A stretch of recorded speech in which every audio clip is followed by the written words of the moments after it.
are going to discuss the working principle of another very popular network, and that is known as actually radial basis function network, that is RBFN, or radial basis function neural network, that is your RBFNN. So, let us see how does it work and how can it solve the input output modeling problem. That means, if you want to represent the input output relationship of a particular engineering system of a process, we can also use the radial basis function network in place of the multi-layered feed forward network. Now, let me discuss first the working principle of this radial basis function network, and then I will make a comparison of this particular network with your the multi-layered feed forward network. Now, to define like what do you mean by the radial basis function network? So, this radial basis function network is actually a special type of function where the response increases or decreases monotonically with its distance from a central point. Now, I am just going to take the example of a few radial basis functions, and these radial basis functions are used as the transfer function in radial basis function neural network. Now, let me concentrate more on this particular the radial basis function.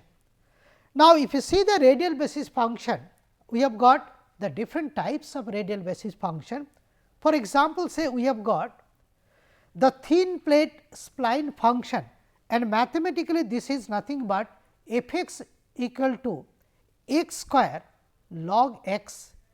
Now, if you see the plot of this particular function, the plot looks like this. So, this is your x and this is f x, that is y, and here you can see. So, it is as x increases. So, this particular function increases monotonically. So, this is actually a very good example of a radial basis function, and this is actually is known as the thin plate spline function.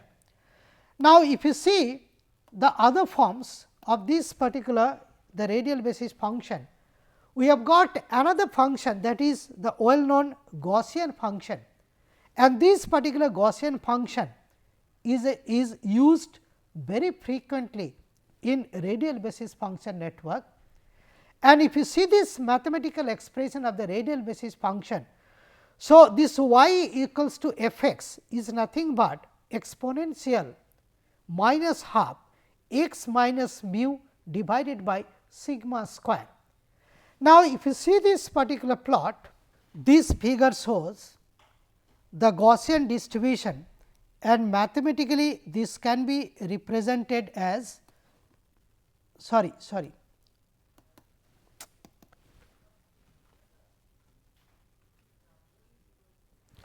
এটা আবার restart করছি।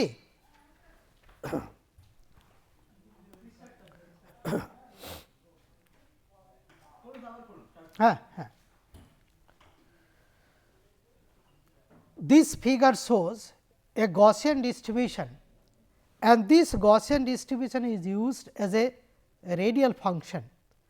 And if you see the mathematical expression for this Gaussian distribution, y equals to e raised to the power half. So, x minus mu square divided by your sigma square. Now, if you see, so this is the way the function is actually increasing, and this is the way it is decreasing.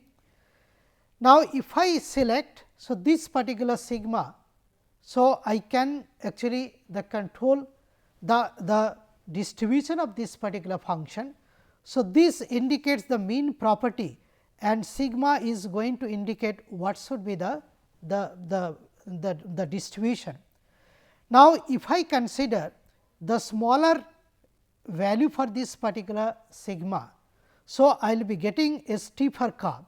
On the other hand, if I consider a higher value for this particular sigma, you will be getting the flatter curve in your the radial basis function network. The next is your multi-quadratic function, that is y equals to f x, that is nothing but square root x square plus sigma square. Now, if you see the plot of this particular function, so this is nothing but the plot.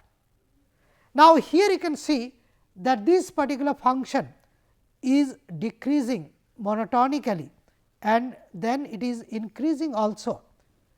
Okay. So, this is a very good example of a radial basis function, and this is also very frequently used in radial basis function network. Now, then comes your the inverse of this, that is known as inverse multi-quadratic function, and f x is nothing but 1 divided by square root of x square plus sigma square. So, this is nothing but inverse multi-quadratic function, and this is also very frequently used in your radial basis function network, okay, and this is the function plot. The function plot for inverse multi-quadratic function. Now, these radial basis functions are used in radial basis function network. Now, if we concentrate on the structure of a radial basis function network, so it looks like this.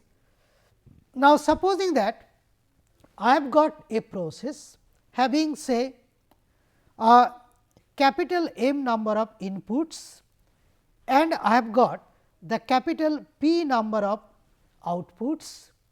Now, here on the input node actually we pass all the input parameters. So, these are all input parameters, and on the output layer we represent these output neurons, okay. And in between the input nodes and the output layer we have got a hidden layer, and the architecture of the topology of this particular the hidden of this particular radial basis function network depends on the number of neurons we put on the hidden layer, and generally for this radial basis function network we use only one hidden layer. Now, here how to decide the number of neurons to be put on the hidden layer, that I am going to discuss in details. But before that, let me tell you one fact regarding this particular network. Then once again I will be discussing how to decide the topology or the architecture of this particular the network. Now, let me concentrate on the training scenarios first. Now, supposing that we have got say capital L number of training scenarios. So, this capital X is nothing but a collection of all capital L training scenarios. Now, if I concentrate on a particular training scenario, so Lth training scenario, so capital X small l is a collection of x L 1, x L 2 dot x L I, then a few other values, and the last value is x L m. So, this is actually nothing but the Lth training scenario, that means the input for the Lth training scenario. And supposing that I have got capital M number of inputs. So, this x L, that is the Lth training scenario. So, its inputs are nothing but is your. So, these are nothing but the inputs of the Lth training scenario. So, these inputs we are going to pass to the network, and we will be getting some calculated output. Now, these calculated output will be compared with the target outputs to determine the error values. Now, let us see how does it work and how to decide. So, this particular your architecture first, and then I will see how does it work, how to carry out the forward calculation or how to carry out the feedback calculations or the feed forward calculation rather. Now, as I told, the architecture depends on the number of the neurons you put on the hidden layers, and at each of these particular hidden neurons, we put the radial basis function as actually your the transfer function. For example, say here I am using some sort of the Gaussian distribution as the transfer function. So, corresponding to the first hidden neuron, so I have got say one Gaussian distribution, and supposing that it mean is denoted by mu 1 and standard deviation is your sigma 1. Similarly, for the jth one, so mean is mu j and your standard deviation is sigma j. Corresponding to this nth one, so the mean is your mu n and standard deviation is nothing but is your sigma n. Now, how to decide the value of this particular the capital N, that I am going to discuss. But before that, let me tell you one more thing, that here in place of input layer, I am putting input nodes. So, truly speaking, for this particular network, there is no input layer, and this is nothing but actually a 2-layer network. That means, here it has got one hidden layer, which is in between the input nodes and the output layer, and we have got one output layer. And truly speaking, there is no input layer here. Instead, what we have got is your input node.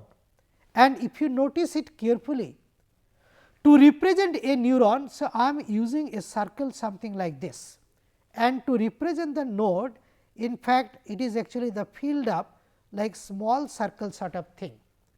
Okay, so, this indicates the node, this is node, not the neuron.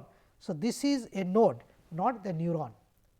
And the difference between this particular node and the neuron is, we do not use any transfer function here. Now, whatever is coming as inputs, the same input you pass it here.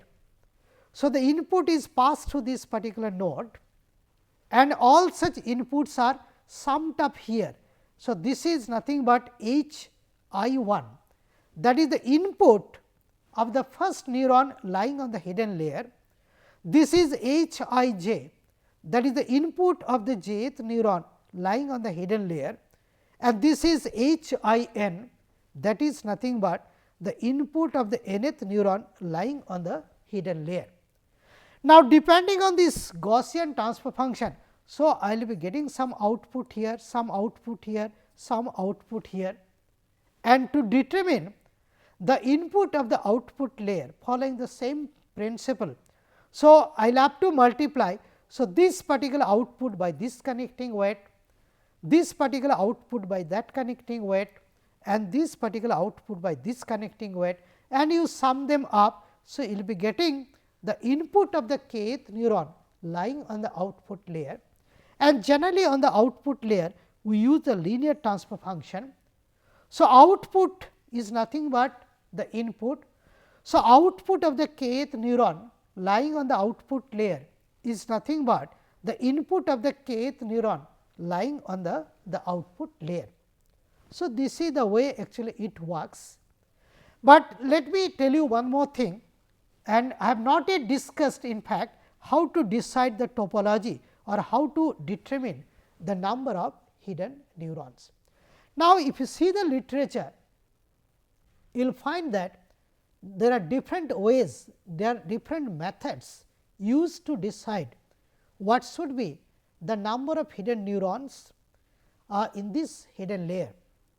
Now, out of all such methods, I am just going to discuss a few very popular methods. For example, say this I have already mentioned, the minimum number of neurons in the hidden layer has to be once again 2, but what should be the optimal number? To decide the optimal number, as I discussed, I can carry out some sort of parametric study, the way I carried out for the multi-layered feed forward network. And in the parametric study, what I can do is, I can decide what should be the optimal number of n, what should be your this particular your the coefficient of this particular transfer function. For example, linear transfer function, it could be, so y equals to m x, what should be the suitable value for this particular m, or if I use some nonlinear transfer function like log sigmoid or say tan sigmoid. So, in place of m, I will have to find out what is a 1 or a 2 and so on. And of course, I can add some bias value. So, I can put that bias, I can put some bias value here. Okay. So, bias can also be determined, and exactly the same procedure which I discussed we can follow just to find out what should be the near optimal values for this n, then comes m, a 1, a 2, b and all such things. And once you have got this near optimal network, now you can believe that particular the network. So, parametric study is one method, but now I am just going to mention another very scientific method which I have already discussed. So, what you can do is you can do some sort of clustering using the principle of fuzzy clustering. For example, say the fuzzy C-means clustering, then comes your fuzzy entropy based clustering. Now, if you do clustering based on similarity of the training data, so there is a possibility, supposing that I have got 1000 training data, and if I do based on similarity a few clusters if we determine. So, what will happen is, supposing that I am getting 10 optimal number of clusters. For each cluster, supposing that say in the first cluster, say I have got say 80 data, second cluster I have got say 110 data, third cluster I have got say 90 data, fourth cluster I have say 120 data and so on. Similarly, I have got say 10 clusters. 10 clusters mean your 10 hidden neurons. Now, each neuron is going to represent a particular cluster, and say in the first cluster, say I have got 80 data, and based on its leader, the cluster center, I can find out what should be the mean property of this particular the Gaussian distribution. And once I know this particular mean property, so I can find out the variance of this particular surrounding data, and I can also find out what should be the standard deviation, that is sigma 1. So, for each of these particular the hidden neurons, the Gaussian distribution, I can find out what should be the mean and standard deviation. And once you have got the mean and standard deviation for this 10 number of hidden neurons, I know all such properties, and the moment I pass these particular inputs to this your the hidden neurons. So, depending on this your mu and sigma, so I will be getting the different outputs, although the inputs for each of these particular hidden neurons are exactly the same numerically. For example, say what you are doing, so this h I 1 is numerically exactly equal to h I j, and that is numerically equal to h I n. So, what we do is we can find out these particular inputs, and depending on this sigma and mu and sigma, I will be getting the different outputs, and then as I told, the outputs will be multiplied by the corresponding connecting weight. Those are summed up here, and then it will pass through this particular transfer function just to find out the final output. So, this is the way actually. So, this particular the radial basis function network works. Now, whatever I have discussed, the same thing actually I have written it here. For example, say I am passing the training scenario, the Lth training scenario having your m numerical values for m inputs, and once you have got, I can find out the output of this hidden layer, and the output of the hidden layer is nothing but this. So, h o j, that is the output of the jth neuron lying on the hidden layer, can be determined using this particular the Gaussian distribution. Now, if I have got output of this hidden neuron, so what you can do is very easily I can find out the input of the kth neuron lying on the output layer is nothing but this, that is summation w j k multiplied by h o j, j varies from 1 to n, and once you have got this, now here we are using the linear transfer function. So, output is nothing but the input. So, I can find out the error in prediction at the kth output neuron. So, that is nothing but this, and once you have got, so this particular the output. So, what you can do is I can use the incremental say mode of training just to update that particular network, and if you want to update this particular network very easily you can do the principle I have already discussed. So, here w updated is nothing but w previous plus delta w, where this delta w j k corresponding to the tth iteration is nothing but minus eta the partial derivative of E k with respect to w j k corresponding to the tth iteration plus alpha prime delta w j k corresponding to t minus 1th iteration. So, I am using the generalized delta rule, and this particular partial derivative can be determined by following the same principle, the same chain rule of differentiation. So, the partial derivative of E k with respect to w j k is nothing but the partial derivative of E k with respect to O o k multiplied by partial derivative of O o k with respect to O I k multiplied by partial derivative of O I k with respect to your w j k. So, by following this, so I can find out, so this particular partial derivative. Now, the expression for each of the partial derivative very easily we can find out, which I have discussed several times. So, we can find out the partial derivative of E k with respect to O o k, this is nothing but this particular expression. Then partial derivative of O k with respect to O I k is equals to 1, partial derivative of O I k with respect to w j k is nothing but h o j. So, this is the way you can find out. Now, let us see how to update the mean of this Gaussian distribution and how to update the standard deviation of this particular the Gaussian distribution, that I am going to discuss. Now, before I go for this, let me once again concentrate on this particular the network. So, our aim is to find out what should be the updated value for the mean. So, let me concentrate on this particular the radial basis function, the Gaussian radial basis function, and supposing that it has got the mu, that is the mean, and it has got the standard deviation, that is your sigma j. So, how to update this particular mean and your standard deviation, that I am going to discuss. Now, if you see, so this particular O h o j, so this is connected to through this particular the connecting weight. This is connected to the first output neuron through this particular connecting weight w j k. Then comes your, this is connected to your, so this particular network. So, this is nothing but w j p and so on.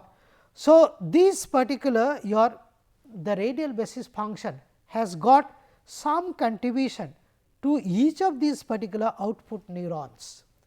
That means, if I want to update, so this particular mean or the standard deviation, I will have to consider the average effect of this particular the error, and that is why the way I discussed in fact.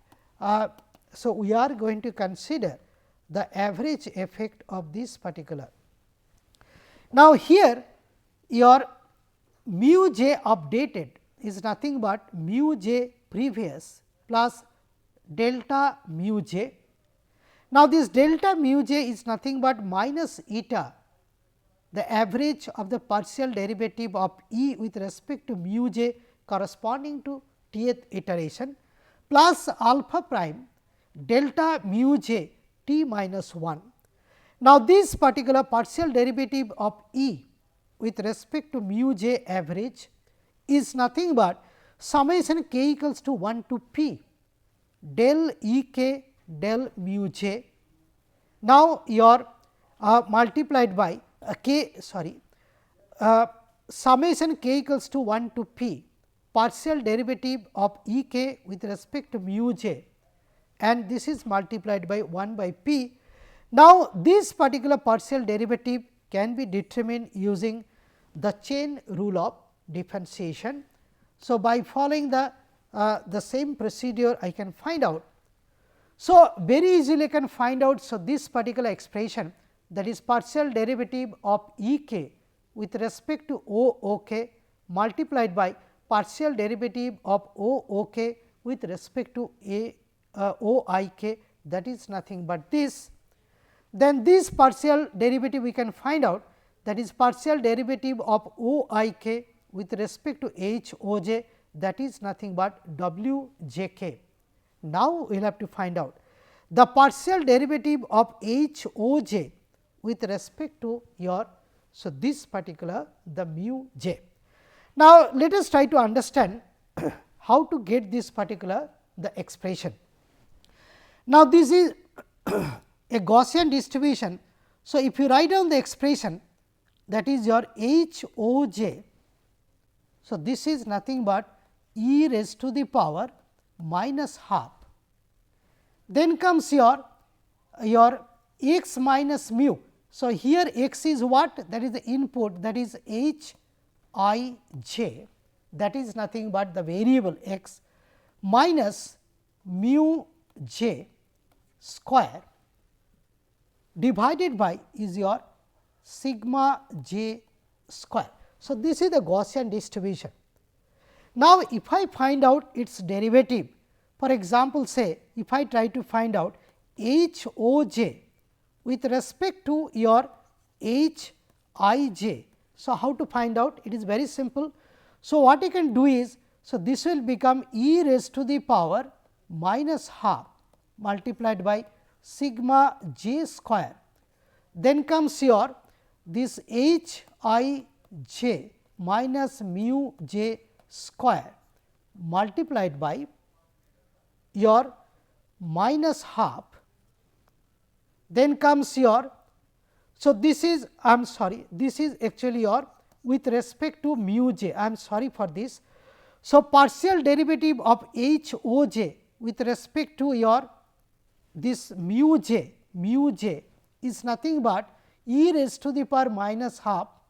Then comes your H I j minus mu j square divided by sigma j square multiplied by minus half multiplied by 2. Then comes your H I j minus mu j multiplied by your minus 1. So, this is nothing but is your the derivative with respect to your the mu j. So, let me repeat.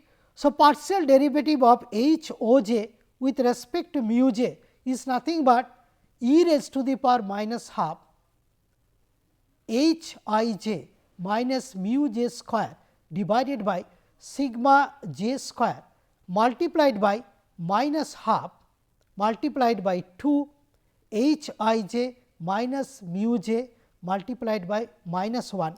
Now, this can be written as what is this? So, this is nothing but is your H O j. So, this is your H O j. Okay. Now, this is H O j. Now, this 2 gets cancelled, minus and minus, this will become plus.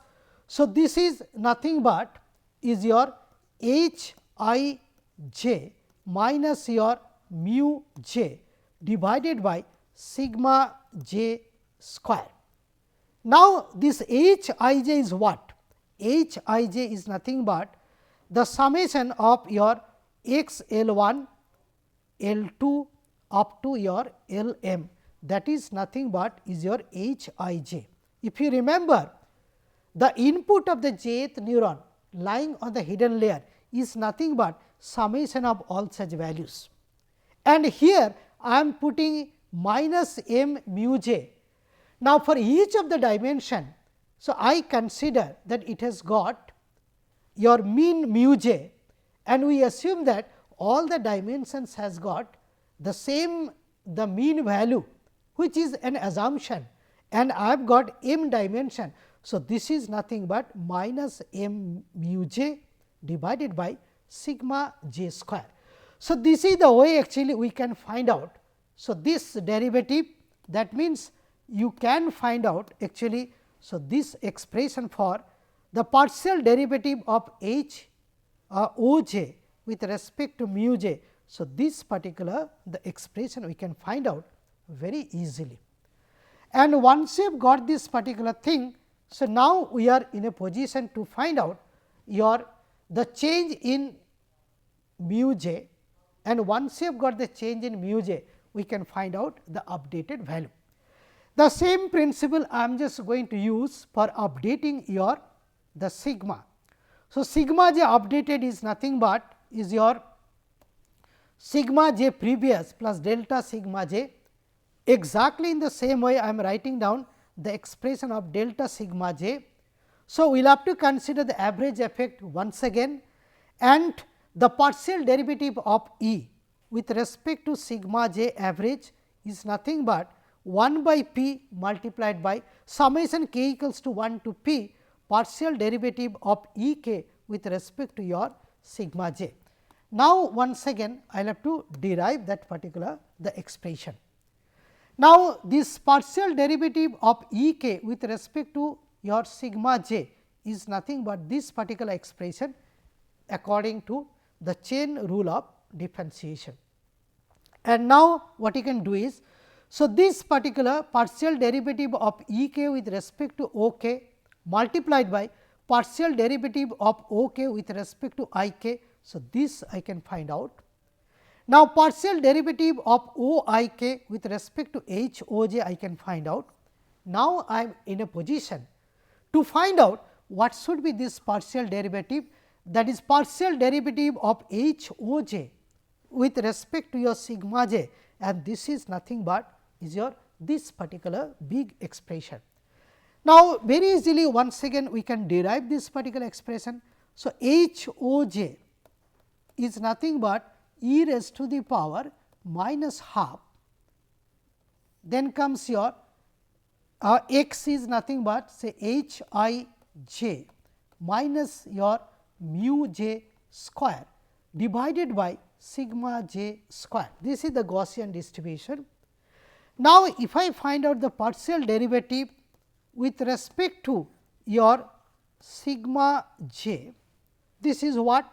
So, this is nothing but e raised to the power minus half. So, this is h I j minus mu j square divided by sigma j square, okay, multiplied by your minus half. Then comes your, this is with respect to your this sigma j. So, h I j minus your mu j square multiplied by minus 2 multiplied by sigma j raised to the power your minus 3. Okay. Now, if you simplify, so this is nothing but what?